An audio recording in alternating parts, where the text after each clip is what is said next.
Morning, ভোলা মাছের recipe নিয়ে চলে এসেছি। তো ভোলা মাছগুলোকে আমি নুন হলুদ মাখিয়ে নিয়েছি। পেঁয়াজ, আদা, রসুন, টমেটো, কাঁচা লঙ্কার আমি একটা পেস্ট করে নেব। আর জিরের গুঁড়ো, ধনের গুঁড়ো, লঙ্কার গুঁড়ো আর হলুদের গুঁড়ো আমি রেখেছি, একটু জল মিক্স করে নেব ওটার মধ্যে।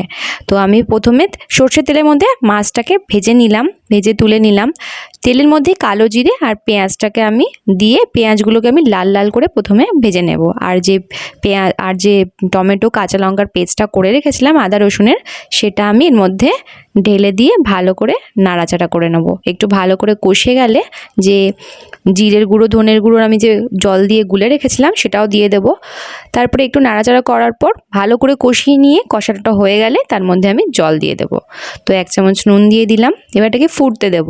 এবার আমি একটু সর্ষে নিয়ে নেব, সর্ষেটাকে বেটে নেব। তো ওটা ছেঁকে নিয়েছি, খোসাটা ফেলে দেবো। তো সর্ষে বাটাটা আমি মধ্যে দিয়ে দিলাম। গ্যাসটা বাড়ানোই থাকবে। ভালো করে ফুটে আসলে তারপর মাছগুলো আস্তে আস্তে ঢেলে দেবো। তো এবার ফুটতে দেবো আর একটু।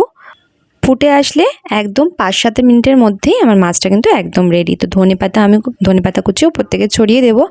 তো এবার আমি সার্ভ করে দেবো। দারুণ টেস্টি লাগে ভোলা মাছটা এইভাবে। নিশ্চয়ই একবার ট্রাই করবেন। আজকের জন্য এখানেই টাটা।